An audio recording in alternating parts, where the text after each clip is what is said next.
Tu as installé Windows 11 et finalement tu le trouves pas terrible, tu n'es pas le seul. Et tu veux revenir à Windows 10. Il faut savoir qu'il n'y a pas si longtemps que ça, tu avais quand même un mois pour revenir en arrière. Eh bien ça c'est fini ça. Maintenant c'est 10 jours, 10 jours. Ça passe vite 10 jours. Bon, allez, on en parle dans la vidéo.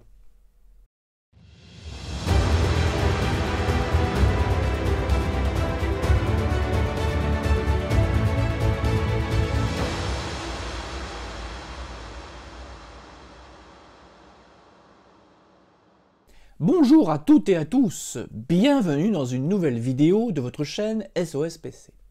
Alors vous avez réussi à installer Windows 11. On peut dire que pour cette version de Windows, tout est fait pour nous mettre des bâtons dans les roues.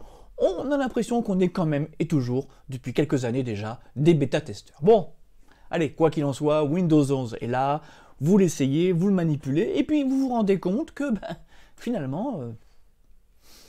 Windows 10 c'était pas si mal. Et là se pose le problème du retour en arrière. Alors si vous avez fait une sauvegarde, une image de votre système, tant mieux, ça va être simple.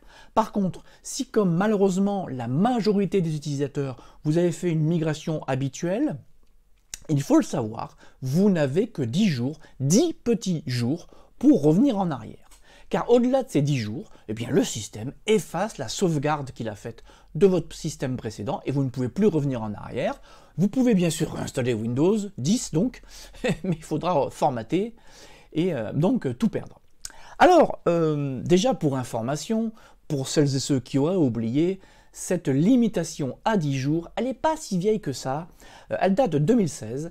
Pour la version de Windows 10 Anniversary, ce qui s'est passé, c'est que Microsoft, du jour au lendemain, a dit « Oh, 30 jours, c'est pas utile, c'est trop long, on va passer à 10 jours. » Et alors, juste pour l'anecdote, comment Microsoft a justifié cela? Ils se sont dit « Oh, on s'est rendu compte que la plupart des personnes, quand ils partaient pour une restauration, quand ils faisaient une restauration de leur système, ils le faisaient seulement au bout de quelques jours. » Alors, bon, je pense que c'est du grand n'importe quoi. Il est évident que Microsoft veut que nous migrions chaque nouvelle version le plus vite possible et que nous repartions pas en arrière. Cette justification est ridicule, parce qu'à mon avis, si vraiment ils avaient regardé les statistiques, ils auraient vu que c'est pas aussi simple que ça, parce qu'en fait 10 jours, c'est beaucoup et pas beaucoup. Pour quelqu'un comme moi, pour quelqu'un qui est un utilisateur averti, pour quelqu'un qui utilise son ordinateur tous les jours, 10 jours, oui, c'est long parce qu'on a le temps vraiment d'utiliser le système. Mais pour le commun des mortels, c'est-à-dire les internautes lambda qui ne dorment pas avec leur ordinateur, ils vont installer Windows 11, et puis bon, c'est bon, ça marche, et puis ils vont vivre, ils vont reprendre leur vie, j'allais dire. Et donc, on a tous une vie, on n'est pas collé donc à ces mails, à ces bécanes tous les jours, et on peut commencer à tester on va dire, le système au bout de quelques jours, et puis quand on se rend compte qu'on n'en veut plus, 10 jours c'est vite passé et on les a dépassés. Donc cette vidéo, c'est pour vous rappeler malheureusement cette durée qui est vraiment limite, et surtout pour vous dire comment faire. Alors il n'y a rien de bien compliqué, mais c'est comme tout, si on ne le sait pas et si on n'a pas encore trop l'habitude des menus de Windows 11, moi je vous donne la solution. Alors, comme d'habitude, je vous mettrai un petit lien vers un tutoriel sur sospc.name, mais d'ores et déjà, je vous donne la manip, on va dire le début de la manip évident. Vous faites un clic droit sur le menu démarrer, vous le cliquez sur applications et fonctionnalités, donc vous allez donc avoir une fenêtre qui s'ouvre. Là, en haut à gauche, vous avez système.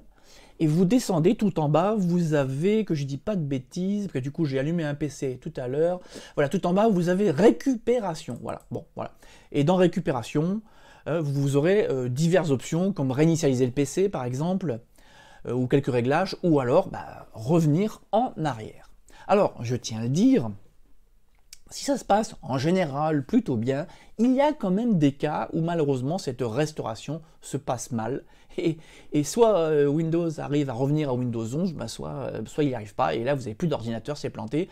Alors pourquoi ça arrive? On ne le sait pas, Microsoft ne le sait pas et à mon avis s'en fout. Après, Ce qui est fréquent, c'est qu'on fait une première migration avec un disque dur qui est peut-être usé, fatigué, il a eu du mal, et puis donc la restauration, ça l'achève.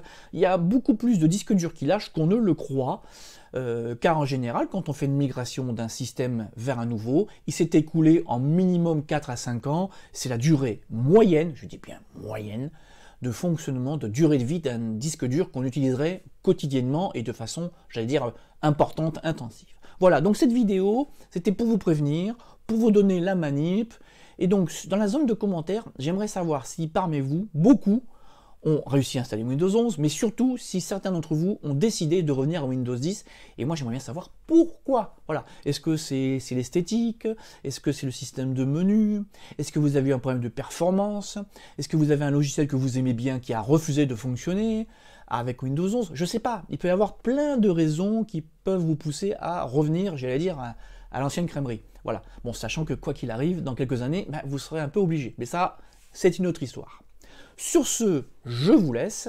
J'attends vraiment vos remarques, vos vécus, j'allais dire, avec intérêt. Et je vous dis à la semaine prochaine.